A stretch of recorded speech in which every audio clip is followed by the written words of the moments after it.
4 दिनों की तेज गिरावट पर क्या आज लगाम लगेगी, ब्रेक लगेगा और आज हरे निशान के साथ शुरुआत होने के बाद बाजार के अपनी मजबूती को बरकरार रख पाएंगे। मंथली एक्सपायरी का है दिन। स्वागत है आप सबका शेयर बाजार लाइव में। नमस्कार, मैं हूं अनिल सिंह।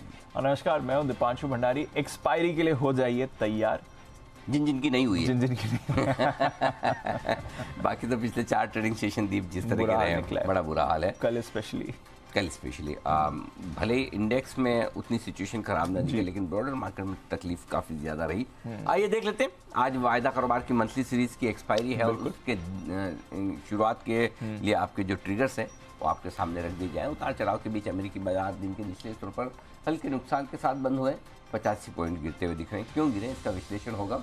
डॉलर इंडेक्स 1.5 महीने की ऊंचाइयों पर आपको नजर आएगा। वायदा कारोबार की फरवरी सीरीज की आज एक्सपायरी भी है और साथ ही विदेशी निवेश आने की रफ्तार धीमी पड़ती हुई दिख रही। पैसा आया तो है लेकिन 15% घट कर आया है। ग्रोथ जो है पैसा आने की वो थोड़ी सी कम होती हुई आपको नजर आएगी इस वक्त। तो थोड़ी कमजोरी यहाँ पर आपको वहाँ पर दिखी है। बाजार में भी हमने देखा है थोड़ा सुस्ती वाला एक्शन बना हुआ है। रोज हम फंड फ्लोज की भी बात कर ही रहे हैं। FIS का तो पिछले कुछ महीनों से रुझान नेगेटिव रहा है, बट ये FDI फॉरेन डायरेक्ट इन्वेस्टमेंट जो आता है, जो इन्वेस्टमेंट के तौर पर आता है, नई मैन्युफैक्चरिंग फैसिलिटीज़ यूनिट्स और वहाँ पर जो पैसा आता है उसमें भी आपने गिरावट ही बनती हुई देखी है। बट अनिल जी, थोड़ा सेटअप समझना चाहूँगा सर, क्योंकि कल हम तो गिरे हैं, उसकी बात करनी है, आज की एक्सपायरी की भी बात करनी है।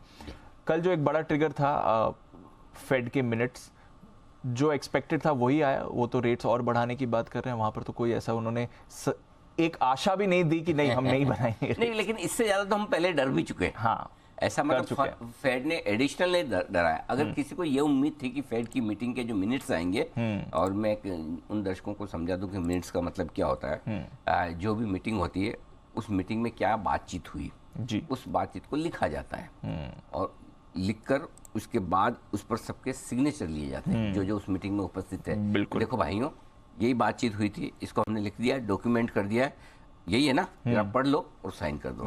मतलब ये एकदम पक्का हो गया काम। नहीं तो क्या आपस में हम बात कर रहे हैं और रिकॉर्डिंग नहीं है या लिखा नहीं गया, तो बाद में कल को कोई मुकर जाए, भाई मैं तो ऐसा नहीं बोला था, बिल्कुल मैंने तो ऐसा नहीं सुना था, बिल्कुल। तो फिर ये कि भाई इस मीटिंग में दीप ने ये बोला था, अनिल ने ये बोला था, किसी XYZ ने ये बोला था और ये सब है। उसके बाद हमारा ये डिसीजन है, इस पर सब एक मत है या सहमत है, नहीं है। तो वो जो मिनट्स आते हैं वो इसलिए इंपॉर्टेंट होते हैं कि जैसे फेड की मीटिंग हुई, मीटिंग होने के बाद फेड चेयरमैन साहब बताते हैं कि भाई कि एक्शन क्या है। जैसे हमारे गवर्नर साहब आते हैं, MPC की मीटिंग होती है, फिर वो बताते हैं भाई कि ये फैसला लिया है। फिर वो कहते हैं कि MPC की मीटिंग में 4 लोग रेट बढ़ाने के फेवर में थे, 2 नहीं बढ़ाने के फेवर में थे, या जो भी है वो बोलते हैं। और वो तो फेड चेयरमैन साहब ने बोला, अगर कोई अगर फेड का दूसरा सदस्य माने ना माने तो। इसलिए इस मिनट्स की ये इंपॉर्टेंस होती है कि एक जो कुछ फेड ने कहा है, किया है, उस पर एक तरह से मुहर लग गई, रिकॉर्ड हो जाता है। और दूसरी बात, कई बार अंदर डिटेल्स पता चलती है कि भाई अल्टीमेटली सारे सदस्यों के बीच में चल क्या रहा है और सोच क्या है, इनकी कलेक्टिव सोच क्या है। इस वजह से ये मिनट्स, चाहे वो MPC की मीटिंग के मिनट्स हो, फेड की मीटिंग के मिनट्स हो, इनको गौर से पढ़ा देखा जाता है। आम दर्शकों के लिए या आम लोगों के लिए डिसीजन आ गया काफ़ी है, लेकिन जो अर्थशास्त्री होते हैं, बैंकर्स होते हैं, जो बाजार के दिग्गज, जो बड़ी मतलब रिसर्च करते हैं, खुदाई कर करके देखते हैं कि अंदर क्या चल रहा है, उन लोगों के लिए मिनट्स बड़े काम के होते हैं। इसलिए इन मिनट्स को ध्यान से देखा जाता है। इन मिनट्स को देखने के बाद ये समझ में आया है कि फेड की महंगाई की चिंताएं बरकरार है। 2% का जो टारगेट है उससे दिल्ली बहुत दूर है, अभी काफ़ी वक्त लगेगा। हालांकि उन्होंने ये ज़रूर कहा कि जिस तरीके से महंगाई नीचे आ रही है, हम थोड़े खुश हैं, प्रसन्न हैं, स्वागत योग्य है, लेकिन अभी भी थोड़ा समय तो लगेगा ही। और उस लिहाज से बाजार ने ये डिसाइड किया है कि जो फेड की मीटिंग के मिनट्स आए हैं, उन मिनट्स के मुताबिक ब्याज दरें अभी और बढ़ेंगी ही बढ़ेंगी। मतलब 2 से 3 बार और 1/4% ब्याज दरें बढ़ जाए तो आश्चर्य की बात नहीं। ये कुल मिलाकर आपके लिए मीटिंग के संकेत है। अब इनमें अच्छा क्या है, खराब क्या है? खराब तो यही है कि कोई ऐसी रिलीफ वाली बढ़िया बात तो कही नहीं उन्होंने, बिल्कुल। और आगे भी बढ़ाएंगे, बढ़ानी पड़ेगी। और वो जो एक्शन आया है आपका डॉलर इंडेक्स का और बॉन्ड मार्केट का, बॉन्ड मार्केट आपका बॉन्ड 3.9% के आसपास बॉन्ड यील्ड वहीं के वहीं है, ज़्यादा नहीं बढ़े, क्योंकि ये पहले पता था। और डॉलर इंडेक्स थोड़ा सा डॉलर मजबूत हो गया, 104.50 के आसपास 1.5 महीने की ऊंचाइयों पर आ गया, तो थोड़ी सी डॉलर की स्ट्रेंथ आई। खराब तो ये है, अच्छा क्या है, कुछ भी नहीं। कुछ भी नहीं, और सिर्फ कुछ नहीं बोला। हाँ, सिर्फ यही अच्छा है कि जितना हमें पता था उससे ज़्यादा खराब कुछ हाँ, नहीं। और कुछ तो न्यूट्रल हो गया। नहीं बोला। तो इसी वजह से आप देखिएगा अमेरिकी बाजार ऊपर 150-200 पॉइंट ऊपर जो थे वो घटकर 85 पॉइंट, 300 पॉइंट की रेंज थी कल डाउ की, तो उसमें थोड़ा नीचे बंद हुआ है। जितने नीचे बंद हुए उतनी भरपाई आपकी डाउ फ्यूचर्स कर रहा है। 85 नीचे बंद हुए, 75 और हमारे बाजारों के बंद होने के वक्त डाउ फ्यूचर्स एकदम फ्लैट थे। तो एक तरह से हमारे लिए ग्लोबल संकेत न्यूट्रल तीनों मिलाकर जो बंद हुए, उससे जितने गिरे उतनी जाओ फ्यूचर्स की रिकवरी। तो ऐसा भी नहीं कि हमें बड़ा कूद फांद करना कि नहीं बहुत बढ़िया, नहीं गिरे अच्छा है। हाँ, ये जरूर आप कंफर्ट ले सकते हो, चलो भाई एक मीटिंग भी देख ली, मिनट्स भी देख लिए, व्हाट नेक्स्ट, अब वो वाली बात। आज डेटा आने वाले हैं ना थोड़ी इंपॉर्टेंट अमेरिका में। आज तो यूरोप नहीं इनका भी आएगा, Q4 GDP सेकंड रीडिंग आएगी, पहले तो आ चुकी है। महंगाई के आंकड़े यूरोप के जो आने वाले वो थोड़े इंपॉर्टेंट हो गए। हालांकि मार्केट मूवर नहीं, लेकिन थोड़ा ट्रेंड मिलता है कि सबसे ज्यादा महंगाई जो यूरोप में है वहां पर क्या कुछ कंफर्ट आता है या नहीं आता है। तो ये अच्छा, ये ग्लोबल संकेत न्यूट्रल साइड पर है। वैसे तो हर बार हम एमपीसी ये फेड के मिनट्स की बात कर लेते हैं। हमारे आरबीआई की जो मॉनेटरी पॉलिसी कमेटी है उनके भी मिनट्स जारी हुए हैं जी। और यूजुअली तो गवर्नर साहब आते हैं, Q&A सेशन होता है, तो सारी डिटेल्स तभी मिल जाती हैं। बट इस बार मिनट्स में कुछ इंटरेस्टिंग निकल कर आए। हमारी एमपीसी में भी अब डिवीजन हो गया है कि कुछ लोग पक्ष में रेट्स बढ़ाने के और कुछ लोग कह रहे हैं, इनफैक्ट वर्मा साहब जो एक मेंबर है उन्होंने कहा भी है कि अगर आप रेट्स ऐसे ही बढ़ाते रहे तो देखिए हमारी ग्रोथ पर भी असर आ रहा है। वर्मा साहब वैसे भी आमतौर पर इसके लिए जाने माने जाते हैं कि वो बहुत ज़्यादा एग्रेसिव रेट बढ़ाने के पक्ष में नहीं और ग्रोथ फोकस ज़्यादा मानते हैं उन्हें। जाहिर सी बात है कि जब गवर्नर साहब अपनी मॉनेटरी पॉलिसी रखते हैं तो उन्हें 50 चीज़ें ध्यान में रखनी होती है, सबकी राय लेकर फिर फाइनल एक डिसीजन पर पहुंचना होता है। लेकिन हाँ, हमारी जो आरबीआई की मॉनेटरी पॉलिसी की मीटिंग हुई थी उसके जो मिनट्स आए उसमें अब ये कहीं न कहीं बात आने लगी है कि भाई ग्रोथ पर भी आपको फोकस करना पड़ेगा। और उसकी वजह ये थी कि 6.5% के आसपास महंगाई है और हमारी ब्याज दरें भी रेपो रेट पर 6.5% पहुंच गई, तो हम बराबर पर चल रहे हैं। हाँ। आप सोचो दुनिया में हाईएस्ट ग्रोथ और उसके बावजूद भी हमारे इंटरेस्ट रेट्स में वो फर्क नहीं जो अमेरिका में है। राइट, 4.5% की वहाँ ब्याज दरें हैं और महंगाई अभी भी आप देखिए अमेरिका की महंगाई भी 6.5% के आसपास है। तो उन्हें अभी भी 1.5% का फासला तय करना है, या तो भाई ब्याज दरें आप बढ़ा लो या महंगाई को नीचे ले आओ। हमने ये दोनों ही काम करके बैलेंस लिया है। ये तो इस बार अपनी थोड़ी बढ़कर आ गई, नहीं तो हम तो कंफर्टेबल पोजीशन में भी थे। सो आई थिंक कहीं न कहीं आरबीआई में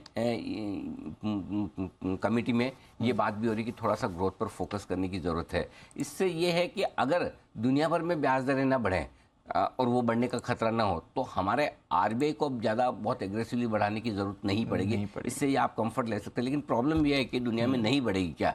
सो अभी तक अमेरिका से कोई ऐसे संकेत आपको नहीं मिल रहे कि अमेरिका वाले नहीं बढ़ाएंगे। बिल्कुल, उनको 2 हाइक तो करने यानी 0.5% की जगह तो आराम से हो सकता है 0.5% की भी हो जाए। सो रिस्क हमारे यहाँ भी है, 1 हाइक की रिस्क तो है ही। लेकिन ठीक है, अब एक लेवल के बाद ब्याज दरें बढ़ाने पर जो असर ग्रोथ पर आता है उसकी चिंता होना एक अच्छी बात है। सो हमारे भी जो आए हैं मिनट्स थोड़े से इस लिहाज से इंटरेस्टिंग है कि चलिए ग्रोथ को लेकर बातचीत हो रही है। बात तो हो रही है। और कल हमने जो हाईलाइट भी किया था वो बॉन्ड यील्ड भी हमारी 30 साल वाली बॉन्ड यील्ड और 10 साल वाली बॉन्ड यील्ड लगभग बराबर हो चुकी है, जो आमतौर पर आपको देखने को नहीं मिलता है। तो चलिए थोड़ा ये रेट्स पर रखें नज़र, क्योंकि कल की गिरावट में अनिल जी यही कहा जा रहा है कि बढ़ते रेट्स का एक डर बाजार में वापस आया।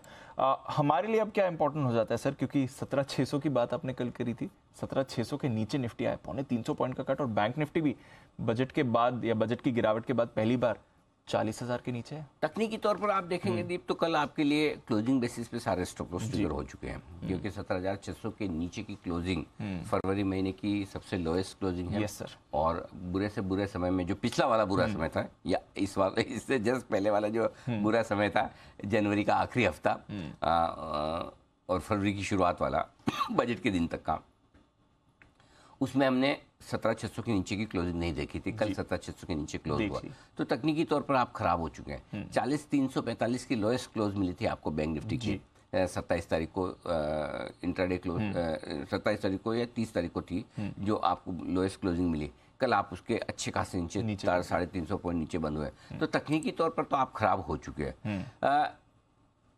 इस लिहाज से आज मुझे ट्रेंड कर देना था नेगेटिव, क्योंकि मैंने बोला भी था कि भाई मैं इन दोनों के नीचे बंद होने पर ट्रेंड नेगेटिव करूंगा। Exactly. लेकिन मैं आपसे एक दिन की मोहलत चाहता हूँ। अच्छा, आज नहीं बदला? आज नहीं बदल रहा। हाँ। आज न्यूट्रल रख रहा हूँ। उसकी एक वजह है दीप, आजकल थोड़ा सा निफ्टी बैंक निफ्टी में ये हो रहा है ऊपर और नीचे दोनों ही तरफ कि कभी कभी आपको है ना कंफ्यूज करने की कोशिश करता है। हाँ। 17,850 के ऊपर ऐसा लग रहा है कि ब्रेकआउट दे रहा है 18,000 के ऊपर 2 दिन बंद होकर ऐसा लग रहा है ब्रेकआउट दे रहा है, लेकिन रिवर्स ब्रेकआउट देने में भी कोई दिक्कत नहीं। ब्रेकआउट देने का वो फॉल्स सिग्नल देते हो कि ऐसा लग रहा है दे रहा है, गलत सिग्नल है, उसमें भी दिक्कत नहीं। हम गलती कर सकते हो, निफ्टी और सेंसेक्स भी या बैंक निफ्टी भी अपना गलत सिग्नल दे सकता है, लेकिन गलत सिग्नल पर जो रिवर्सल फास्ट होता है, शार्प होता है, वो तकलीफ की बात है।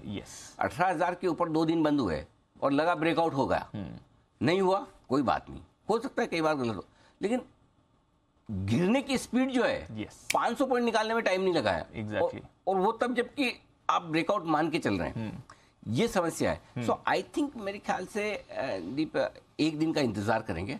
अगर आज 17,600 के नीचे निफ्टी बंद होता है फिर से, तब तो हम ये मानेंगे कि भाई हाँ हो गया काम, नीचे की तरफ रास्ता खुल रहा है।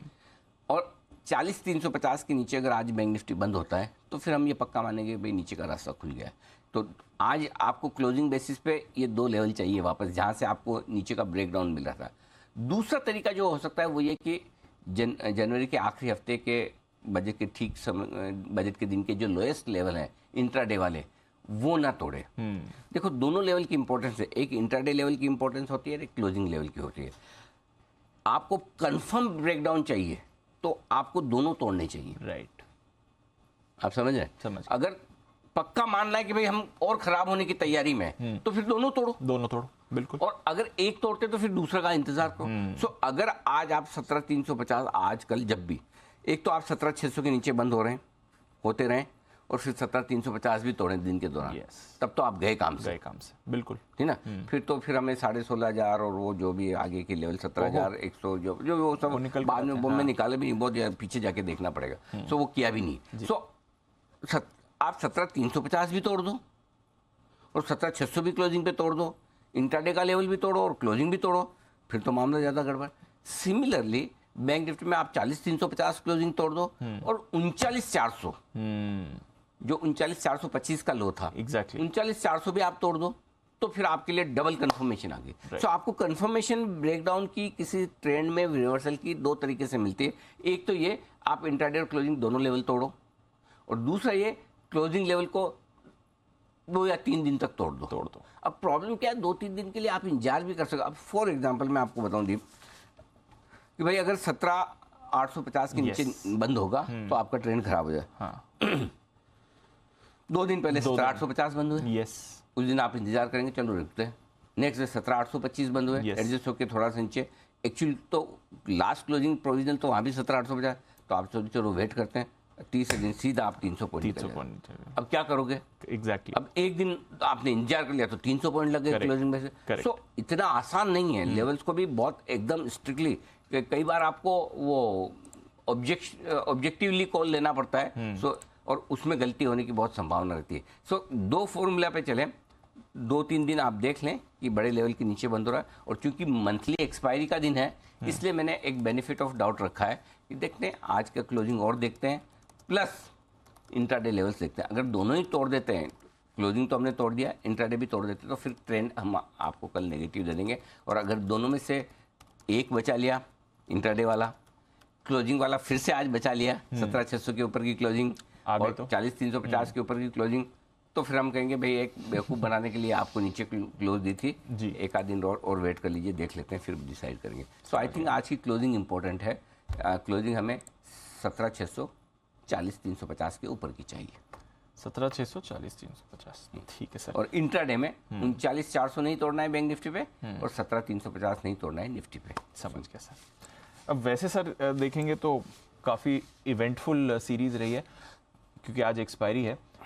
परसेंटेज फॉल उतना नहीं है, क्योंकि ऑलरेडी ये जब सीरीज शुरू हुई थी तो अदानी की सेलिंग का सबसे बुरा वक्त या सबसे जो इंटेंस पीरियड था वो था जस्ट बजट से पहले, तो उस हिसाब से तो उतनी नहीं रही है। बट जो उतार चढ़ाव देखा है इस सीरीज में, बजट भी आ चुका, अदानी का भी पूरा इंपैक्ट देख लिया, अब फेड के रेट डर भी आ गए, एक्सपायरी के लिहाज से क्या व्यू बन रहा है? फरवरी वैसे भी ज्यादा एक्शन रहता है, बट इस बार कुछ ज्यादा ही और एक्शन हो गया। दो चीजें दी, ट्रेडर्स तो काफी हल्के हो चुके हैं, उनकी पोजीशन तो काफी कम है। कल की बिकवाली थोड़ी लोग एफआईएस की तरफ से होती हुई, 3-4 दिन खरीदने के बाद एफआईएस का, अपने कल सुबह यही बात कर रहे थे जी, एफआईएस वैसे नहीं बेचना चाहते इंडिया। हाँ। और इंडेक्स लॉन्ग पे 23% पे ही बैठे हैं, जो कि इस पूरे महीने काफी समय से, बहुत हाँ। कम लॉन्ग पे रहे। Yes sir. और शायद अदानी के इतने बड़े खराब खबर के बावजूद हम अगर नहीं गिरे तो उसकी बड़ी एक कारण ये भी है कि ज्यादा बिकवाली का प्रेशर न फंड्स की तरफ से रहा, क्योंकि इंडेक्स पे वो बहुत लॉन्ग बैठे नहीं जी। है। लोकल ट्रेडर्स का पार्टिसिपेशन दिन ब दिन कम हो रहा है। सो अगर आपके पास लॉन्ग पोजीशन है तो आप अनवाइंड करेंगे, राइट? नहीं है ही नहीं तो करेंगे क्या? सो आई थिंक इस वजह से हम बड़े फॉल से बचे जरूर। सो बट ओवरऑल अगर आप देखें तो मेरे ख्याल से एक्सपायरी के लिहाज से दो चीजें इंपॉर्टेंट है। एक, आपकी पोजीशन कैसी है। एक्सपायरी के दिन आप ओवरसोल्ड मार्केट में जा रहे हैं। बैंक निफ्टी का पुट कॉल रेशियो 0.5 पर है, जो कि डेफिनेटली ओवरसोल्ड है। नीचे के लेवल पे अब डायरेक्टली आप ऊपर खुल जाएं एक अलग बात है, अदरवाइज नीचे के लेवल से एक शॉर्ट कवरिंग पक्का बनेगी। निफ्टी का पुट कॉल रेशियो 0.7 के आसपास है, नियर ओवरसोल्ड है, एकदम ओवरसोल्ड तो नहीं कहूँगा, नियर ओवरसोल्ड है। सो आप हल्के होकर जा रहे हैं और कॉल राइटिंग दबाकर हुई है। सो अगर थोड़ा भी ट्रेडर, फॉर एग्जाम्पल अगर ये डाउ फ्यूचर्स आपका 200 पॉइंट ऊपर हो जाता है दिन के दौरान, तो आप तगड़ी शॉर्ट कवरिंग देखेंगे, क्योंकि हर आदमी हर एक लेवल पे शॉर्ट करके बैठा है, कॉल राइट करके बैठा है निफ्टी के, बैंक निफ्टी के। सो शॉर्ट कवरिंग भी आपको आ सकती है। हल्के बाजार हैं, यही एक पॉजिटिव है। एफआईएस की बिकवाली बिल्कुल ठीक था, कल ये बात कर रहे हैं कि अब तक नहीं बेचे, लेकिन अगर डाउ 700 घटता है और उनको अमेरिका खराब लगता है तो हमें भी, हमारा बाजार भी खराब लगेगा। और कल बिकवाली जो 4 दिन बाद आई वो इसी वजह से आई है। सो आई थिंक आज फॉलो अप सेलिंग कितनी आती है डिलीवरी बेस, वो इंपॉर्टेंट है। लेकिन आज के लिए दिक्कत एक ही है कि फ्लोज के लिहाज से मंथली एक्सपायरी का दिन है, बहुत सारे एडजस्टमेंट रहेंगे। Yes, sir. सो मेरे ख्याल से लेवल्स पर फोकस करें, सपोर्ट लेवल के आसपास लेना है, ऊपर में रुकावट के लेवल के आसपास देना है, कॉन्ट्रा ट्रेड लेना पड़ेगा आपको। सो पहला सपोर्ट आपका 550 है निफ्टी पर, दूसरा 17,350 17,450 की रेंज का बनेगा। सिमिलरली बैंक निफ्टी में भी कल जहां हम बंद हुए हैं 39,900 39,000 पहला सपोर्ट लेवल हो गया, 39,425 39,500 बड़ा सपोर्ट लेवल हो गया। इन दोनों सपोर्ट लेवल पे एक में आपको खरीदना है और बाकी ऊपर में आपको पता ही है रुकावट के लेवल जो मैं बताऊंगा वहां पर देना है। सो आई थिंक एक्सपायरी अभी तक का जो संकेत है उसके हिसाब से शायद हम कल के लोअर लेवल को होल्ड कर लें। अच्छा। और जिन लेवल के नीचे हमें ब्रेकडाउन की दिक्कत दिख रही है उसके ऊपर हम आज क्लोजिंग देने की कोशिश कर सकते हैं। और उसका कारण सिर्फ एक ही है, एक या दो बोलूँगा, एक हल्के बाजार, दूसरा डाउ फ्यूचर्स की रिकवरी। अगर ये दोनों चीज़ें आपको कॉम्बिनेशन मिल गया, हल्के बाजार तो ही, डाउ फ्यूचर की अगर रिकवरी आ गई तो आप ये दो लेवल को क्लोजिंग बेसिस पे बचा पाएंगे। अच्छा, तो ये कल की गिरावट के बाद एटलीस्ट कुछ तो अच्छा मूड होना चाहिए। आप अच्छी गिर गए ना और अच्छा अच्छे लेवल पे आ गए हैं बस, और हल्के हैं बस। हल्के हैं, ठीक है। तो बताएं सर फिर आज का सेटअप। और एक चीज़ और कहना चाहता हूँ, हल्के बाजार की बात निकले दीप, इस बार आप देखिए अगर इंडिया के सबसे बड़े ग्रुप के स्टॉक 60-70% 80% निकल गए हैं, यस, 2-2 3 तक 30-35% अगर आपके स्टॉक गिरे, उसके बावजूद अगर मार्केट में पैनिक नहीं हुआ, गिरावट और पैनिक में बड़ा फर्क है, पैनिक नहीं हुआ तो उसकी एक बड़ी वजह की जो ये पीक मार्जिनिंग वाला सिस्टम है ना, इसमें पोजीशंस इतनी कम हो गई है लोगों की कि आपके लिए मार्जिन कॉल आना ही बहुत बड़ी बात होती है। करेक्ट। और पीक मार्जिन क्लोजिंग बेसिस पर नहीं, इंट्राडे बेसिस पर है। सो आपके लिए हाईएस्ट मार्जिन पर जब आप चलते हैं ना तो आपकी ऑटोमेटिकली पोजीशंस वहीं कम होने लगती है और इसीलिए आप बड़ी गिरावट से बचे हैं। खाली एक पर्टिकुलर स्टॉक या पर्टिकुलर ग्रुप के स्टॉक में तो हो गई, जहां पर कैश में बिकवाली है, डिलीवरी बेस्ड सेलिंग है, वो तो हो गए, लेकिन उसका इम्पैक्ट ब्रॉडर मार्केट में बहुत लिमिटेड था। और सेबी के जो ये कड़े नियम हैं, देखने सुनने में बड़े बुरे लगते हैं आपको, जब आपको इंट्राडे ट्रेड करना हो, पोजीशन चाहिए, तेजी के मार्केट में आप ज्यादा खरीद नहीं पाते हैं। Exactly. लेकिन ये इस दिन के लिए काम आते हैं जब आपका खराब समय और जिस दिन आपको अदरवाइज नुकसान ज्यादा लग सकता था। तो ये नुकसान से बचने के पीछे काफी कुछ ये पीक मार्जिन के जो रूल्स हैं उन्होंने बचाया है, क्योंकि आपकी पोजीशन एक जरूरत से ज्यादा बन ही नहीं पाती है। ओवर लीवरेज होते ही नहीं आप, और ओवर लीवरेज नहीं होंगे तो आपको नुकसान की संभावनाएं कम हो जाती है, वॉलेटिलिटी भी थोड़ी कम है। हाँ। यही आपका इंडेक्स 18,000 से 17,500 है जी, आपकी पोजीशन 1 लोट की और 5 लोट की, उसमें फर्क हो गया ना। हाँ बिल्कुल हो गया, है ना, आपका दर्द 5 गुना बढ़ गया अगर 5 लोट लिए है। सो आई थिंक उस वजह से कमजोरी है, दिक्कत है, लोगों का मूड खराब है, लेकिन पैनिक वाली सिचुएशन नहीं बनी है, ये कम से कम इतने बड़े माहौल के हिसाब से। बाकी तो इंडिविजुअली जिसकी जिस स्टॉक में पोजीशन है वो कम ज़्यादा है, वो अपनी जगह है, बट ओवरऑल मार्केट में अदरवाइज इतनी बड़ी चीज़ पे आराम से अगर निफ्टी 5-7% निकल जाए, कौन सी बड़ी बात है, Right. निकल ही सकता है ना, लेकिन हुआ नहीं है। हुआ नहीं है। ठीक है, बताएं सर फिर आज के संकेत। ग्लोबल संकेत न्यूट्रल साइड पर हैं, एफआईज के संकेत हैं नेगेटिव, बड़े दिनों बाद वापस नेगेटिव हुए। लोकल फंड्स के संकेत पॉजिटिव साइड पर ही रखें, न्यूट्रल से हल्के पॉजिटिव हैं। वायदा कारोबार के संकेत हैं न्यूट्रल से हल्के पॉजिटिव, सेंटीमेंट नेगेटिव है आपका, मुझे पता है, और ट्रेंड न्यूट्रल है। 17,450 17,525 पहला सपोर्ट रेंज है आज निफ्टी के लिए, इसे होल्ड करने की कोशिश करेगा। नीचे गए तो 17,350 17,400 रेंज वो होगी जहां पर आपको खरीदारी और शॉर्ट कवरिंग आने की संभावना रखनी चाहिए। 17,650 से 17,750 वो रेंज है जहां पर पहले बाजार पहुंचकर रुकेंगे, ताकत देखेंगे और आगे बढ़ना है या नहीं, सपोर्ट कहां से आ रहा है, एफआईज की खरीद से या डाउ फ्यूचर से। अगर मिला तो 17,775 17,850 टारगेट होगा आज और कल के लिहाज से ऊपर की तरफ, और वहां पर आप भरपूर प्रॉफिट बुकिंग और बिकवाली की उम्मीद और आशंका लेकर चल सकते हैं। बैंक निफ्टी 39,940,000 जहां कल हम बंद हुए और जब कल का लो है, पहला सपोर्ट जोन वही है 39,850 से 39,900 मान लीजिए, ये आपका पहला सपोर्ट जोन है। इसके नीचे 39,425 39,500 है, दीप बहुत ही नज़दीक 500 पॉइंट का ही दिया है मैंने। इसके नीचे का मैंने ढूंढने की कोशिश भी नहीं की, मन भी नहीं किया मेरा कि और नीचे का लेवल ढूंढूं। राइट, अब जाएगा 39,400 के नीचे, वैसे अब तो इस वक्त तो चांस कम ही दिख रहे हैं, देखेंगे जब होगा देखा जाएगा। ऊपर में 40,500 40,675 पहली रुकावट की जगह है, यानी कि 500 पॉइंट की जगह तो मैदान खुला है। इसके पार निकले तो 40,875 से 40,950 परफेक्ट लेवल है जहां पर शॉर्ट भी बनानी चाहिए, लॉन्ग पोजीशन से एग्जिट भी करना चाहिए। ओके, अब डेटा बता दूं, एफआईज की इंडेक्स लॉन्ग पोजीशन 23% पर अनचेंज है। पुट कॉल रेशियो निफ्टी और बैंक निफ्टी दोनों का घटकर आया है, और विक्स सबसे ज्यादा वोलेटाइल 11% बढ़ा है मार्केट के मूड माहौल को देखते हुए। अब आइए स्टॉप लॉसेस, 17,350 बजट के दिन का लो। अब ये इंट्राडे स्टॉप लॉस आपका होगा, जिनको छोटा इंट्राडे स्टॉप लॉस रखना हो वो 17,500 का भी रख सकते हैं, बड़ा रखना है 17,350 का। क्लोजिंग आपकी 17,500 की होनी चाहिए। अब अगर एक और नेगेटिव क्लोजिंग मिले 17,50 एक पॉइंट नीचे, तो फिर आपको स्टॉप लॉस ट्रिगर करना चाहिए। बैंक निफ्टी 40,350 के नीचे बंद होने से क्लोजिंग स्टॉप लॉस वैसे तो ट्रिगर हो गया। अब जो बजट के दिन के आसपास के लोज हैं 39,425, वही आपका इंट्राडे और क्लोजिंग बेसिस पे स्टॉप लॉस होना चाहिए। छोटा रखना है तो आप 39,900 का भी रख सकते हैं, मेरे हिसाब से 39,400 ज़्यादा ठीक रहेगा। ये होगी लॉन्ग पोजीशन का स्टॉप लॉस। शॉर्ट पोजीशन के स्टॉप लॉस थोड़ा दूर आ रहा है दीप, 17,850। अब वापस इस लेवल के ऊपर जहां से हमने ब्रेकडाउन दिया है, अब उसके ऊपर बंद होंगे तो ही ट्रेंड रिवर्सल होगा, राइट। तो 17,850 के, लेकिन इंट्राडे में आप उतना दूर तक इंतजार नहीं करना चाहेंगे तो 17,650 भी रख सकते हैं। इंट्राडे में स्टॉप लॉस आप अपनी सुविधा के हिसाब से एडजस्ट कर लें, कहाँ पर आप शॉर्ट हैं। मेरा ये मानना है कि अगर आप शॉर्ट हैं, अपनी कॉस्ट का स्टॉप लॉस तो होना ही चाहिए। मुनाफे का सौदा नुकसान में न बदले, ये ध्यान में रखना है। और अगर आपको लगता है कि नहीं मेरा तो नुकसान वाला ही है मामला, तो 17,650 का स्टॉप लॉस। गॉट इट, ठीक है। बैंक निफ्टी यहाँ स्टॉप लॉस वैसे तो देखा जाए 41,000 का आता है, इतना दूर नहीं देखे मैं 40,700 का दे रहा हूँ इंट्राडे और क्लोजिंग।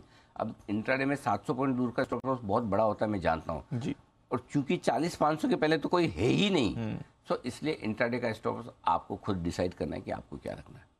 मैं नहीं डिसाइड करा आपके लिए, आप खुद करो। क्या अब 700 पॉइंट का स्टॉप लॉस क्या कैसे करेंगे? हाँ वो भी है। सो इसलिए आपने किस लेवल पे शॉर्ट किया है उस हिसाब से देखिए। बाकी स्टॉप लॉस दूर का 40,700 का आता है। ठीक है, नई पोजीशंस फिर सर। खरीदे निफ्टी 17,350 17,450 की रेंज में आए, जरूर मौका देखें, मिल जाए मौका तो खरीद लीजिए 17,300 के स्टॉप लॉस के साथ। टारगेट जो बनेंगे 17,525 550 दो छोटे टारगेट, 600 650 दो मीडियम टारगेट, और 700 तक के टारगेट के लिए करनी है इस रेंज में खरीदारी। अब आप कहेंगे कि वहाँ तो आने के चांसेस कम लग रहे हैं सर, बढ़िया बात है। तो फिर एग्रेसिव ट्रेडर्स के तौर पर आपको जो खरीदारी करनी है वो 17,500 से थोड़ा सा नीचे स्टॉप लॉस लगाकर करनी है 17,475 का। तो एग्रेसिव ट्रेडर्स की स्ट्रेटेजी लिख लीजिए, 17,475 का स्टॉप लॉस होगा। टारगेट जो बनेंगे 17,600 650 दो छोटे टारगेट, 700 725 दो मीडियम टारगेट, 775 और 800 तक के बड़े टारगेट के लिए करनी है खरीदारी। अब आइए बेचने की राय। बेचने के लिए 17,700 से 17,775 800 तक की रेंज अच्छी है, इस रेंज में बेचिए। 17,850 का स्टॉप लॉस होगा। 17,850 के स्टॉप लॉस को भी क्लोजिंग बेसिस पे मानिए, 17,850 का स्टॉप लॉस क्लोजिंग बेसिस पर ट्रिगर हो जाए तो ही शॉर्ट काटनी, अदरवाइज 17,800 825 तक भी टुकड़ों टुकड़ों में बेचते रहें। टारगेट जो बनेंगे वापस नीचे के 650 और 602 छोटे टारगेट है, 550 525 मीडियम टारगेट और 500 तक के टारगेट के लिए ऊपर में करनी है आपको बिक वाली भी। क्लियर है? ठीक है sir. Bank Nifty, bank Nifty में पहले तो दीप खरीदारी करने की राय, और खरीदारी करने की राय जो हमारी फेवरेट जगह है 39,425 39,500, अगर आया तो नहीं आया तो कोई बात नहीं, आया तो खरीदना है 39,325 के 350 के स्टॉप लॉस के साथ। टारगेट जो बनेगा 39,700 39,900 दो छोटे टारगेट हैं, 40,000 40,150 दो मीडियम टारगेट है, 40,350 और 40,500 के बड़े टारगेट के लिए करनी है खरीदारी। ये आइडियल सिचुएशन है, अगर इस रेंज में आया तो एक चांस जरूर लीजिएगा स्ट्रिक्ट स्टॉप लॉस के साथ। नहीं आया और किसी को लेना ही है तो कल का लो है 39,900 का, उससे थोड़ा सा 100 पॉइंट नीचे 39,800 का स्टॉप लॉस लगाकर एग्रेसिव ट्रेडर्स को करनी है बैंक निफ्टी में खरीदारी। स्टॉप लॉस 39,800 कल के लोस के आसपास एग्रेसिव ट्रेडर्स वाली स्ट्रेटेजी ले आए। 39,800 का स्टॉप लॉस होगा आपका। टारगेट जो बनेंगे 40,150 40,350 दो छोटे टारगेट हैं, 40,500 40,575 दो मीडियम टारगेट हैं, 40,675 875 और 40,950 तक के टारगेट एग्रेसिव ट्रेडर्स के लिए है। ये आपके लिए अच्छे टारगेट है सर। हाँ, अच्छे टारगेट 1000 पॉइंट 41,000 तक की जगह है। अब आजकल में आए कभी भी आए, लेकिन वो है। और ये सारे लेवल्स जो मैं दे रहा हूँ स्पॉट लेवल दे रहा हूँ। अगर आप अगले महीने के फ्यूचर्स में कर रहे हैं तो उस हिसाब से एडजस्ट कर लें। 200 पॉइंट के आसपास की प्रीमियम वहाँ पर है, नहीं सॉरी 290 पॉइंट की है बैंक निफ्टी में प्रीमियम। निफ्टी में प्रीमियम 108 पॉइंट की है। स्ट्रेटेजी में अगर आपको एग्रेसिव ट्रेडर्स के लेवल्स नहीं मिल रहे हैं, आप ट्विटर पे या सोशल मीडिया पे इसको नोट कर लीजिएगा। अब आइए बेचने के लिए ना, हाँ एग्रेसिव ट्रेडर वाला हो गया। अब बेचने की राय, बेचने के लिए जो दीप बढ़िया जगह है। अब आज मिलेगा नहीं मिलेगा वो तो चांस नहीं के बराबर ही है। कौन जानता है कि 41,000 के करीब पहुंचोगे, लगता तो है ही नहीं, ऐसा तो कुछ कर ही नहीं रहे हम कि इतने बढ़ जाएं। लेकिन ये लिख के रखिए, क्योंकि कई बार क्या होता है कुछ लिखा हुआ काम आ जाता है। 40,875 40,950 ये वो रेंज जहाँ पर आएगा बैंक निफ्टी तो आपको बेचना है। 41,150 का स्टॉप लॉस होगा। 40,700 40,575 दो छोटे टारगेट हैं, 40,525 मीडियम टारगेट है, 40,350 और 40,150 तक के टारगेट के लिए ये नोट करके रख लीजिए। आया तो ठीक है। अब जो एग्रेसिव ट्रेडर्स के लिए बेचने की सही जगह है वो 40,500 से 40,700 है। यहाँ पे जरूर बेचना है आपको। स्टॉप लॉस 40,800 का होगा, स्ट्रिक्ट लगाना है यहाँ पर, क्योंकि आप नीचे के लेवल पे ही स्टार्ट करें। हालांकि वो भी आपका 500-700 पॉइंट की रेंज कम नहीं होती है। इस रेंज में चांस ले सकते हैं डे ट्रेड के हिसाब से। ये एक बार 40,600-700 आए तो देना तो चाहिए, हाँ। बिल्कुल 40,800 का स्टॉप लॉस होगा। टारगेट जो बनेंगे दीप वो 40,350 और 150 के दो छोटे टारगेट, 40,000 39,900 के दो मीडियम टारगेट, 39,700 39,500 और 39,425 तक के बड़े टारगेट के लिए करनी है आपको पिक वाली। तो अग्रेसिव ट्रेडर्स के लिए दोनों तरफ का मौका है। दोनों तरफ को, क्योंकि आज है ना एक्सपायरी का दिन है, वॉलेटिलिटी दोनों तरफ मिलेगी, इसलिए एग्रेसिव ट्रेडर्स को एक्शन लेना है। एक्शन लेने के लिए अच्छा दिन है, लेकिन स्टॉप लॉस के साथ लेना है। टुकड़ों में करना है, एक ही लेवल पे एंटर नहीं करना। एक ही लेवल पे करना तो फिर हाईएस्ट लेवल पे करो बेचने का, लोएस्ट लेवल पे करो खरीदने का, नहीं तो मत करो। करेक्ट। कई बार लोग कहते हैं आप ही तो बोलते हो क्वांटिटी कम करो, और कम करो तो फिर टुकड़ों में कैसे बेचेंगे, है ना। तो फिर क्वांटिटी कम करनी है तो फिर बेस्ट लेवल पे ट्रेड एग्जीक्यूट, नहीं हुआ तो कोई बात नहीं। ठीक है सर, डन। वोडाफोन बैंड में वहाँ पर कोई बदलाव नहीं है। कोई इंपॉर्टेंट लेवल सर वायदा कर बार? इंपॉर्टेंट लेवल दीप 17,500 ही है। 17,500 के पुट पर 86 लाख शेयर है, हाईएस्ट ओपन इंटरेस्ट है। उसके नीचे जाएंगे तो फ्रेश कमजोरी होगी। 17,600 के लेवल पर 77 लाख शेयर हैं, वो हल्की फुल्की रुकावट की रेंज है। 17,700 पार करना मुश्किल होगा। तो अभी जो रेंज निकल रही है 17,500 17,600 की है टिपिकली। 17,500 ना टूटे तो ठीक है। मालूम है 17,500 टूटने पे क्या होगा? 3 crore 20 lakh share put writers ऐसे जो रिस्क पर आएंगे। 17,550 जहाँ पर आप बंद हुए वहाँ पर भी 2 crore 35 lakh share put writers risk पर आएंगे।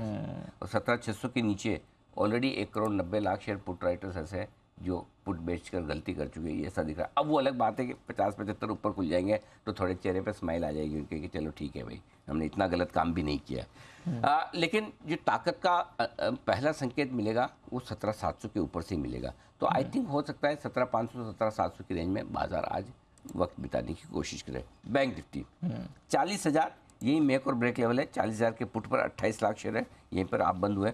ऊपर में 40,500 पार करना मुश्किल होगा, 48 लाख शेयर वहाँ पर है। नीचे में 39,500 सपोर्ट है। तो बैंक निफ्टी का तो लेवल्स बहुत क्रिस्टल क्लियर साफ दिख रहे हैं, सिंपल। Got it sir. चलिए, इंटरेस्टिंग डे होगा, एक्सपायरी का दिन है, इवेंटफुल सीरीज के बाद देखते हैं आज बाजार क्या करने की तैयारी में। आइए खबरें और स्टॉक्स इस पर करते हैं फोकस। अरमान, साथ ही नुपुर और कुशल तीनों हैं तैयार। अरमान, मॉर्निंग बताएं, ट्रिगर सर खबरें क्या कह रही हैं आज? जी, लगातार जो इक्का दुक्का अगर आप देखेंगे नतीजे आते जा रहे हैं, तो आज भी नतीजे हैं जिसमें आप कैश में KSB, सनोफी इंडिया या एनकाई व्हील्स की बात करेंगे, जिनके आज नतीजे आते हुए दिखेंगे। उसी के साथ साथ अगर आप देखेंगे एक्स डेट भी है मेट्रोपोलिस हेल्थ केयर में, जहाँ पे इंटरिम डिविडेंड है 8 रुपये का। ग्लोबल के हिसाब से USA का Q4 का GDP का सेकंड का रीडिंग्स आएंगे। यूरोप में CPI का जनवरी का डेटा आएगा। G7 फाइनेंस चीफ्स की जो है वहाँ पर वो मीटिंग जो है, जो मेशर्स लेके जाएंगे अगेंस्ट रशिया के, वहाँ पर मीटिंग होने वाली है। रिजल्ट्स में बात करेंगे तो महिंद्रा CIA, यहाँ पर अगर आप नतीजे देखेंगे काफ़ी बढ़िया नतीजे दिख रहे हैं। आय लगभग 35% बढ़कर आई है। मार्जिन्स में भी काफ़ी बढ़िया इंप्रूवमेंट है, 10.8% से बढ़कर लगभग 13% के आसपास आते हुए दिखे हैं। वहीं आप कामकाजी मुनाफे में देखेंगे, वहाँ पर भी 60% से ज़्यादा का आपको बढ़िया उछाल दिखेगा। हालांकि अगर आप देखेंगे कंटिन्यूड ऑपरेशन से तो प्रॉफिट काफ़ी बड़ा है, लगभग 77 करोड़ से बढ़कर लगभग 200 करोड़ के आसपास आता हुआ दिखा है। पर जो डिसकंटिन्यूड बिजनेस है उसका जो लॉस है वो लगभग 853 करोड़ का है। अडानी इंटरप्राइजेस, यहाँ पर अगर आप देखेंगे लगातार जो है वो बैकआउट्स की जो खबरें वो लगातार आती जा रही हैं। यहाँ पर अडानी इंटरप्राइजेस जो PVC के लिए, जो कोल से PVC के बनाने के लिए जो प्लांट जो जिसमें निवेश करने वाले थे, वहाँ पर उन्होंने कहा है वो उसे अब रिव्यू करेंगे। उसी के साथ साथ उन्होंने ये चीज़ भी कही है कि जो भी अभी नए प्रोजेक्ट्स है वहाँ पर वो कोई भी अभी कमिटमेंट जो है वो नहीं करने वाले हैं। लगभग 32,000 करोड़ का जो है वो यहाँ पर निवेश करने वाले थे, तो इसे भी अब लगता है ये अब होल्ड पर चला गया है। और उसी के साथ साथ अंत में अगर आप ओरिएंट सीमेंट पर भी अगर आप बात करेंगे तो वहाँ पर इन्होंने ओरिएंट सीमेंट के साथ जो है वो नॉन बाइंडिंग MOU किया था, क्योंकि जो एक प्लांट है वो प्लांट डालने के लिए इन्होंने सितंबर 2021 में जो है वो MOU किया था, और ये अभी समय जो इसकी अवधि है वहाँ पर समाप्त हो गई, और इसके चलते जो है वहाँ तक अभी इंस्पेक्शन नहीं लिया गया, तो ये MOU भी समाप्त हो गया। और अंत में अगर आप बात करेंगे गैस कंपनीज पर आपको ध्यान रखना है, क्योंकि गुजरात गैस ने कमर्शियल PNG के अगर जो दाम है वो लगभग 1.5 प्रति SCM से बढ़ा दिए हैं, और अब बढ़कर जो भाव हो गए वो लगभग 49.5 हो गए। ओके, तो गुजरात गैस पर रखिए नज़र, और इसका फिर फॉलो ऑन इफेक्ट बाकी गैस कंपनीज पर भी आएगा, but in particular Gujarat gas ये जो दाम बढ़े हैं उस पर आपको रखनी है नज़र। आइए नुपुर से जानते हैं कुछ और खबरें। मॉर्निंग नुपुर, बताइए। Good morning. सबसे पहले टाटा मोटर्स, जहाँ पे मुंबई में बेस्ट जो बस फैसिलिटी है उनकी तरफ से एक फैसला आते दिखा है, जहाँ पे टाटा CNG की 400 बसों की जो सेवा है वो रोक दी गई है। बस में आग लगने की वजह से ये बेस्ट सर्विस ने ये जो फैसला लिया है, तो आज स्टॉक फोकस में रहने वाला है। साथ ही साथ इसके अलावा एक और खबर आती दिखी है टाटा मोटर्स पे, जहाँ पे EV जो इलेक्ट्रॉनिक व्हीकल बिजनेस है कंपनी का, उसमें हिस्सेदारी के लिए वेल्थ फंड और प्राइवेट इक्विटी ने अपना इंटरेस्ट दिखाया, और काफ़ी सारे नाम अब सामने आए हैं, जहाँ पे जैसे कि ADIA और टेमासेको, KKR और जनरल एटलांटिको, ऐसे कुछ प्राइवेट इक्विटी और वेल्थ फंड्स है जिन्होंने अपना इंटरेस्ट टाटा मोटर्स के EV बिजनेस में दिखाया। और वैल्यूएशन फिलहाल देखें तो कंपनी अब 87,000 करोड़ के वैल्यूएशन मांग रही है, और करीबन 8,200 करोड़ रेस कर सकती है वेल्थ फंड और प्राइवेट इक्विटी के थ्रू। सोनाटा सॉफ्टवेयर भी आज फोकस में रहने वाला है, क्योंकि कंपनी की होली ओन जो सब्सिडरी है उन्होंने एक अग्रीमेंट साइन किया है, वहाँ पे उन्होंने कौन सिस्टम को खरीदने के लिए डेफिनेट अग्रीमेंट साइन किया है, तो ये स्टॉक भी आज फोकस में रहेगा। इसका जो अपफ्रंट पेमेंट है वो करीबन 533 करोड़ के आसपास का होने वाला है। HG इंफ्रा भी आज फोकस में RVNL के साथ, क्योंकि कंपनी को L1 बिडर घोषित किया गया हिमाचल प्रदेश में RVNL के द्वारा, जहाँ पे RVNL ने जो अनुमानित प्रोजेक्ट कॉस्ट थी वो करीबन 535 करोड़ की लगाई थी, और कंपनी ने इस प्रोजेक्ट के लिए 466 करोड़ की बोली लगाई थी। दोनों ही स्टॉक आज फोकस में रहेंगे। इसके अलावा सारदा एनर्जी, जहाँ पे कोल माइन ऑपरेशन के लिए बिडर घोषित किया गया है कंपनी को, हालांकि अमाउंट नहीं है प्रोजेक्ट का, लेकिन रेवेन्यू शेयरिंग बेसिस पे 4.5% यहाँ पे दिया जाएगा, तो ये स्टॉक भी आज फोकस में रहने वाला है। लेमन ट्री, जहाँ पे एक्सपेंशन की न्यूज़ आती दिखे, भोपाल में 47 कमरों का एक होटल खोलने के लिए कंपनी ने लाइसेंस अग्रीमेंट साइन किया है। दिसंबर 2023 तक होटल शुरू होने की उम्मीद है, तो पॉजिटिव न्यूज़ है कंपनी के लिए। जी एंटरटेनमेंट, जहाँ पे पुनीत गोयनका जी का बयान आते दिखा है, जहाँ पे जी एंटरटेनमेंट के साथ क्लोवर मैक्स का जो मर्जर था उस पर प्रतिबंध है, तो ये स्टॉक भी फोकस में रहने वाला है। और ब्लॉक डील देखेंगे तो डिलीवरी, जहाँ पे टाइगर ग्लोबल ने करीबन 0.2% से अपनी हिस्सेदारी बेची थी 335 के भाव पर, और अब जो अपनी हिस्सेदारी है वो 4.5% से कम होकर 3% के आसपास आ चुकी है। ओके, तो ये है आपके लिए एक्शन। कल डिलीवरी हमने देखा भी था, बड़ी डील हुई थी, अब सेलर का नाम सामने आ गया है, देखते हैं और क्या मूवमेंट इसमें दिखता है। ब्रोकरेजेस जानते हैं आज की reports FIR।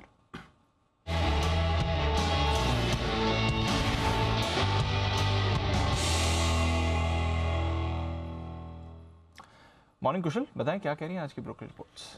Morning Deep, interesting set of reports आ रही हैं जिसमें गेल इंडिया पर CLSE की राय आ रही है।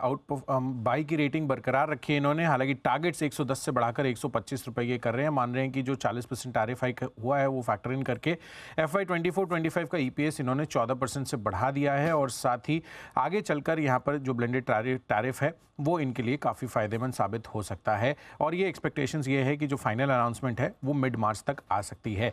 सेल पर सिटी की राय है, खरीदारी की राय बरकरार रखते हुए 100 रुपये के टारगेट दे रहे हैं। मौजूदा भाव 85 रुपये का है। ये मान रहे हैं कि अगर लॉन्ग टर्म EBITDA पर टन एवरेज प्ले आउट करता है तो यहाँ पर काफ़ी अच्छी खासी अपसाइड आपको देखने को मिल सकती है। और स्टील प्राइसेस में भी हम देख रहे हैं कि कीमतों में इजाफा देखने को मिला है। TVS मोटर्स, JP मॉर्गन यहाँ पर बुलिश और ज़्यादा होते हुए दिख रहे हैं। ओवर रेटिंग की तो इन्होंने बरकरार रखी है, हालांकि टारगेट्स 1235 से बढ़ाकर अब 1330 रुपये के ये कर रहे हैं। ये मान रहे हैं कि जो इनका स्ट्रॉन्गर अर्निंग मोमेंटम है वो पीयर्स के मुकाबले इनकी प्रीमियम वैल्यूएशन को सपोर्ट करता है, और आगे चलकर यहाँ पर 20% का मार्केट शेयर भी ये एंड तक जो है जुटा सकते हैं। तो कहीं ना कहीं इस वजह से JP मॉर्गन जो है TVS मोटर्स पर बुलिश हो रहे हैं। JP मॉर्गन पावर ग्रिड पर भी बुलिश है, ओवरवेट रेटिंग बरकरार रखते हुए टारगेट्स 250 से 255 के इन्होंने कर दिए हैं, और ये मान रहे हैं कि आगे चलकर जो जनरेशन कैपेसिटी टारगेट है वो 10% कैगर पर डिमांड मीट कर सकता है। डिलीवरी यहाँ पर टाइगर ग्लोबल ने तो हिस्सेदारी बेची है, पर क्रेडिट स्विस अभी भी आउट परफॉर्म की रेटिंग बरकरार रखी है इन्होंने, और 500 रुपए के लक्ष्य दे रहे हैं। कल आपको याद होगा मैक्वेरी ने 440 रुपए के टारगेट आउट परफॉर्म रेटिंग के साथ इन्होंने दिया था। ये मान रहे हैं कि इन्फ्लेक्शन पॉइंट पर है कंपनी काफ़ी सारे डायमेंशन पर लॉन्ग टर्म ग्रोथ जो है कंपनी की वो क्लियरली इंटैक्ट है, और ऑपरेटिंग परफॉर्मेंस में अगर इंप्रूवमेंट होती है तो कंपनी को अच्छा फायदा हो सकता है। और अंत में जुबिलेंट फूडवर्क्स, यहाँ पर HSBC की राय है खरीदारी की, हालांकि टारगेट 750 से घटाकर ये 700 रुपए के कर दिया इन्होंने। 453 का कल का क्लोजिंग भाव है। ओके, तो ये है सारी की सारी रिपोर्ट जिनके दम पर आज आपको दिखेगा भरपूर एक्शन। आइए वायदा कारोबार की मंथली एक्सपायरी के दिन बढ़ाते हैं इसी एक्शन को आगे। वक्त है पिक ऑफ द डे का।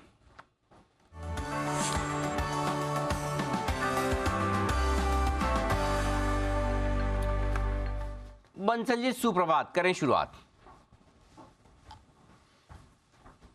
सुप्रभात अनिल जी, सुप्रभात दीपांशु। अनिल जी, मेरा पिक ऑफ द डे है गेल।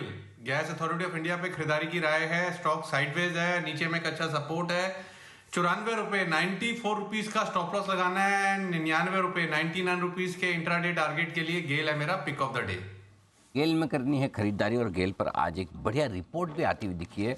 अपग्रेड आया है और उसका फायदा गेल को जरूर मिलेगा। CLSE ने टारगेट 110 से बढ़ाकर 125 किया है। ये स्टॉक रहेगा आज सुर्खियों में। आइए सुर्खियों में है कुणाल जी भी। सुप्रभात कुणाल जी, बताएं सर क्या पसंद है आपको? सुप्रभात अनिल जी, सुप्रभात दीपांशु। अनिल जी, गेल का मुंह तोड़ जवाब देंगे ONGC से।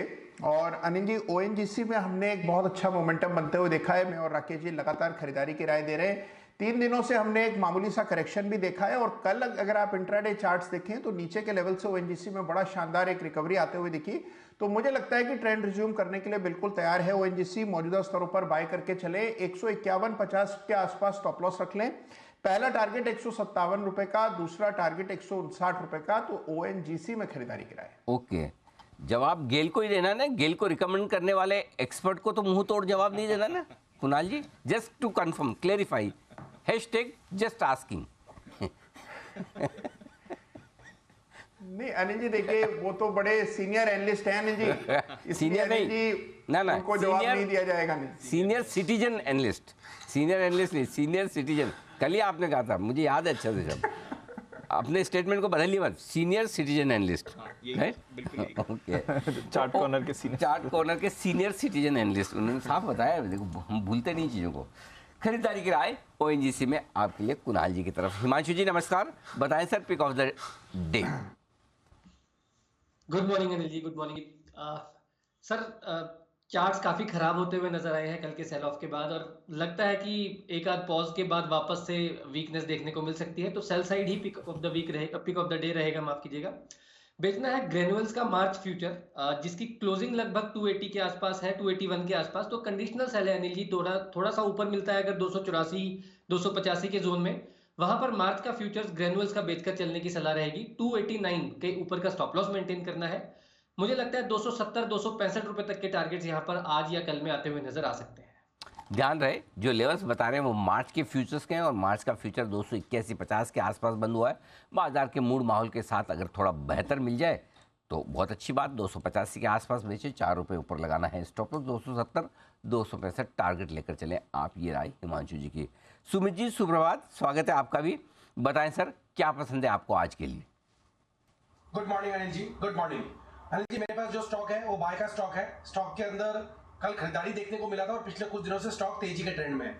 स्टॉक का नाम है ग्लेनमार्क। ग्लेनमार्क के अंदर यहाँ से एक bounce back pull back move में और ऊपर का मूव देखने को मिल सकता है। स्टॉक में खरीदारी करके चलने का सलाह रहेगा।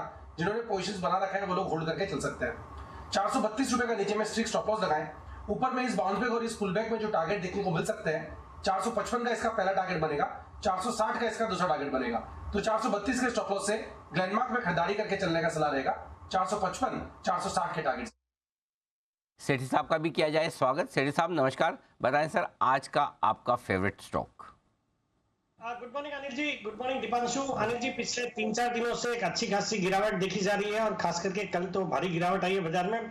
मुझे लगता है इस 4 दिनों की गिरावट के बाद, चूंकि आज इंटरनेशनल क्यूज थोड़े पॉजिटिव दिख रहे हैं, पर्टिकुलरली डाउ फ्यूचर्स, तो एक रिकवरी के लिए रिकवरी एक्सपेक्ट कर रहा हूँ बाजार में। हालांकि वॉलेटिलिटी रहेगी बिकॉज आज मंथली एक्सपायरी का दिन है।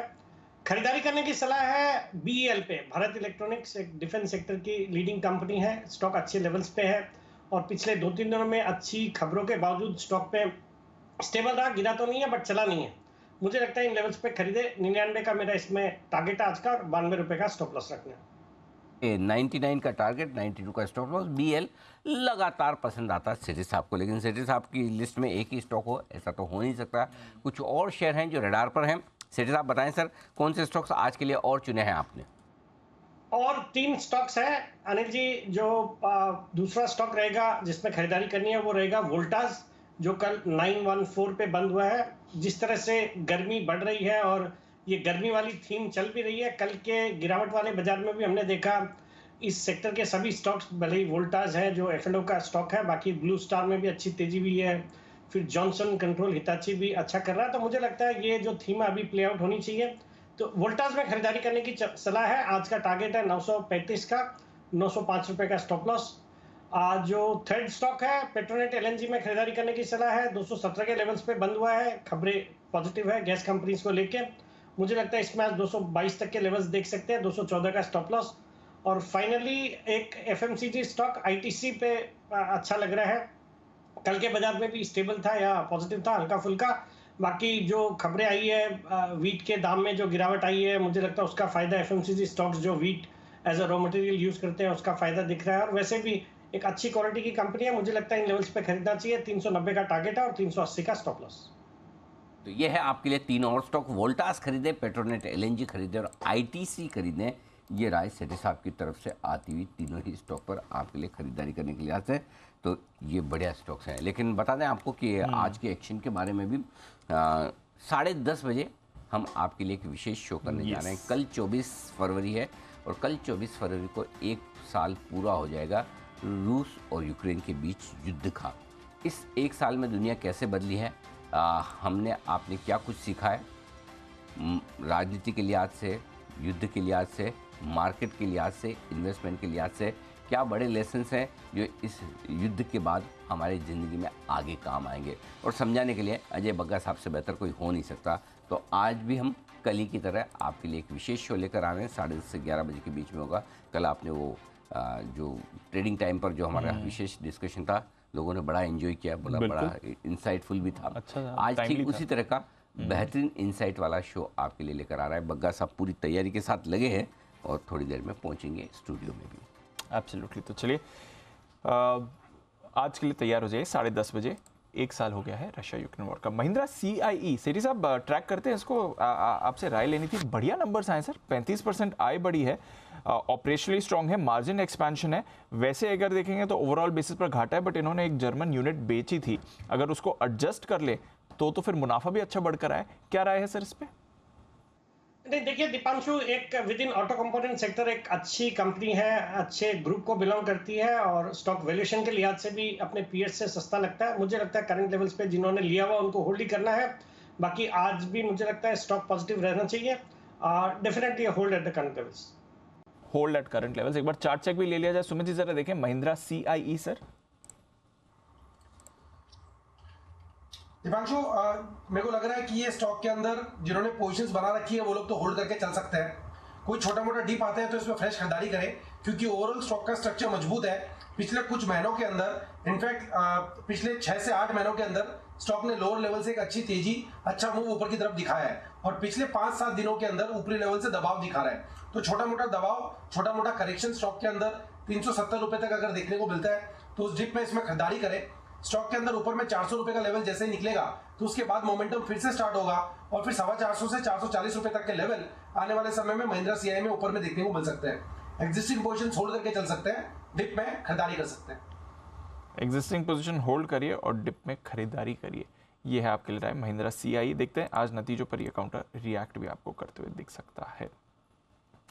टाटा मोटर्स, एक चार्ट चेक कुणाल जी से लिया जाए इस पर। कुणाल जी, दोनों तरह की खबरें आई हैं टाटा मोटर्स के लिए। एक तो इनकी जो मुंबई में CNG बस कल, इनफैक्ट कल बुरी आग लगी थी, उसके बाद हमने देखा BEST का फैसला है कि 400 CNG टाटा की बसेस को ऑफ रोड कर दिया जाएगा जब तक क्लैरिटी नहीं मिले कि एग्जैक्टली प्रॉब्लम कहाँ है। बट सामने इनकी EV कारोबार में फ्रेश निवेश के लिए कुछ फंड्स तैयार हो रहे हैं और बढ़िया वैल्यूएशन पर भी तैयार हो रहे हैं। चार्ट्स क्या कहती हैं सर 430 के लेवल पर टाटा मोटर्स की? देखिए दीपांशु, एक ब्रेकडाउन हमने कल के ट्रेड में आता हुआ देखा। कल इस स्टॉक ने 433 रुपए का एक अहम स्तर था जिसको तोड़ करके उसके नीचे क्लोज दिया है। तो मुझे लगता है कि थोड़ी कमजोरी हावी रहेगी और बहुत मुमकिन है कि धीरे धीरे करके स्टॉक सरक कर 420 तक नीचे आ जाए। तो कोई बहुत बड़ा सेल ऑफ मुझे नहीं लगता कि चार्ट पर संभव है, लेकिन धीरे धीरे करके स्टॉक नीचे सरक सकता है। 420 पर अगला बड़ा सपोर्ट है, तो मुझे लगता है 420, 419 के लेवल्स भी देखने को मिल सकते हैं। तो कोई खरीदारी की जल्दबाजी नहीं है, कुछ समय और ये स्टॉक लेगा और उसके बाद फिर इसमें तेजी के संकेत आएंगे। तो फिलहाल के लिए मुझे लगता है कि कुछ कमजोरी देखने को मिलेगी। कल सत्य जी की तरफ से सेल कॉल भी आया था। वैसे तो खबर जो BEST वाली है वो अच्छी नहीं है, बट देखते हैं ये जो नए निवेश की बात चल रही है खबरों के रिपोर्ट्स मुताबिक उसका क्या एक्शन बनेगा। सेठी साहब, Sonata software mid cap IT में वैसे रिसेंटली हमने थोड़ा एक्शन देखा है और ये एक नई कंपनी खरीदने जा रहे हैं नॉर्थ अमेरिका में। क्वांट सिस्टम्स करके है ये कंपनी, इनके साथ इन्होंने करार करा है। Enterprise data analytics, cloud modernisation, cyber सुरक्षा के लिए ये एक्विजिशन है। 533 करोड़ का अपफ्रंट पेमेंट है और फिर over a period of time 780 crore का पेमेंट भी होगा। कैसे देखें इसे? कल तो खैर बड़ा ब्रेकडाउन आया था सोनाटा में। नहीं, बिल्कुल दीपांशु, एक तो देखिए कल तो जितने भी IT स्टॉक्स थे वो जो US में जो कल रात को जो गिरावट आई थी, परसों रात को, तो उसकी वजह से हमने देखा IT स्टॉक्स में एक अच्छी खासी गिरावट थी और उसका एक असर देखने को मिला। But otherwise mid cap IT sector अच्छा कर रहा है, विद इन द सेक्टर एक अच्छी क्वालिटी की कंपनी है, फंडामेंटल्स मजबूत है। अब ये जो खबर है आज जो एक्विजिशन की, वो बाजार कैसे लेता है वो देखना पड़ेगा। बट अदरवाइज मुझे लगता है स्टॉक एक अच्छा स्टॉक है जिसमें मीडियम से लंबी अवधि के जो निवेशक है वो बिल्कुल बने रहने की सलाह रहेगी उनको। हिमांशु, एक बार जरा चार्ट्स भी देख लें। वैसे तो सेठी साहब कह रहे हैं अच्छा स्टॉक है, बट रिसेंटली बिकवाली आई है, कल 4.5% टूटा भी है। अब अगले लेवल्स क्या है सर इसके लिए इंपॉर्टेंट सोनाटा सॉफ्टवेयर? दीप, मैं टोटली एग्री करता हूं कि बहुत अच्छा एक प्राइस परफॉर्मेंस स्टॉक ने दिखाई है पिछले कुछ समय से। ऑल टाइम हाइस के आसपास स्टॉक चल रहा है और मुझे लगता है लॉन्ग टर्म सेटअप अभी भी पॉजिटिव है। हायर लेवल से थोड़ी प्रॉफिट बुकिंग जरूर देखने को मिली है। मुझे लगता है कि कोई भी डिप अगर स्टॉक में 660-670 रुपए तक आता है यहाँ से और 20 से 25 रुपए का, तो वहां से वापस से अच्छी खासी सपोर्ट है और वहां पे खरीदारी देखने को मिल सकती है। पोजिशनल तौर से 640 रुपए के नीचे का क्लोज का स्टॉप लॉस रखें और 660 रुपए के आसपास खरीदारी करके चलने की सलाह रहेगी। तो ये है आपके लिए Sonata software. Mid cap IT में एक्शन आपको दिख रहा है, ये एक्विजिशन भी इन्होंने करी है। HG इंफ्रा, ये भी एक और इंटरेस्टिंग काउंटर है जिस पर आपको एक्शन बनते हुए दिख रहा है। बंसल जी, जरा एक बार इसका आप चार्ट देख लें। HG इंफ्रा, हिमाचल प्रदेश में इन्हें RVNL की तरफ से एक प्रोजेक्ट मिलने वाला है। लोएस्ट बिडर उस प्रोजेक्ट के लिए है। नई रेलवे लाइन का कारोबार का स्थापना हो रही है। 535 करोड़ की ये प्रोजेक्ट है जो HG इंफ्रा जिसके लिए लोएस्ट बिडर है। वैसे कल तो फिसला है स्टॉक सर, बट क्या राय रखते हैं इस पर? देखिए दीपांशु, टेक्निकल स्ट्रक्चर अच्छा है, स्टॉक में एक ब्रेकआउट हुआ था, ब्रेकआउट के बाद रैली देखने को मिली और 710 के अराउंड एक अच्छा सपोर्ट है। तो जिन स्तरों पे चल रहा है, मेरी एचजी इंफ्रा पे खरीदारी की राय है। 710 के नीचे का स्टॉप लॉस लगाएं और ऊपर में 760 765 के टारगेट रखें। स्टॉप लॉस 10 रुपए नीचे, टारगेट 760-65 तक के बनेंगे एचजी इंफ्रा के लिए। हाफ सेंचुरी मारता हुआ 17,600 के करीब है एसजीएक्स निफ्टी। प्रीमियम लगभग खत्म होने वाली, तो जो एसजीएक्स निफ्टी के लेवल है वही मानकर चलें आप। आपको ओपनिंग के आसपास देखने को मिल सकते हैं, यानी कि 50-60 पॉइंट की तेजी के साथ।